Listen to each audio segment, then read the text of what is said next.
হ্যাঁ, রুই মাছ, কাতলা মাছ কমপ্লিট। বন্ধুরা, আজ মহালয়ার শুভেচ্ছা সবাই। কত পড়বে? আর সকাল সকাল চলে এলাম বড়তলা কাকার কাছে, কানসির মার্কেট, মাছ নেওয়ার জন্য। কাতলা মাছ নিচ্ছি, 650 গ্রাম পড়লো, 160 টাকা নিল কাকা। কম করছে না কোনো মতেই, নিতে হলো বাধ্য হয়ে। আপনাদেরকে রেসিপি করে দেখাবো সেই জন্য। কাতলা মাছের কালিয়া।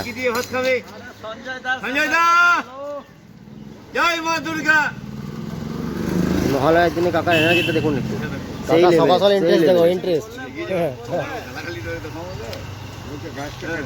সঞ্জয় দা, জয় মা দুর্গা।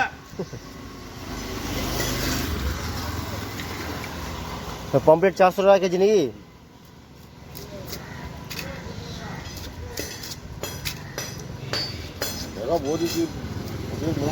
তিনশো 60 টাকা চিংড়ি বলছি, পমপ্লেট বিচাই ভালো।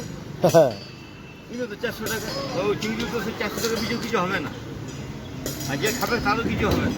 পমপ্লেট 250 নিয়ে গেলেও 4টে ধরলেও, হ্যাঁ 4জন পমপ্লেট খেতে পারবে, তাই না? 2 পিস বেকার করলে ওটা তো কিছুই থাকে না তো মাথাটা। ভালো আমার সুবিধা করে দিলাম আমি কষ্ট করলাম। কড়াই ধরবে বলে দিলে নাকি? কেটে দিলে না তো গোটা দিয়ে দিলে হয়ে যেত। গোটা দিলে তেল বেশি লাগবে না কাকা, তেলটা ভরে দিও। সব ভরে দিই, ঠিক আছে। শাশুড়ি তেল ভাজা খাবে না, তাই না? শাশুড়িকে খাওয়া দাও, তেলটা ভেজে মনে হচ্ছে। তাইলে খাওয়াবো কাকা। কি বলো, পমপ্লেট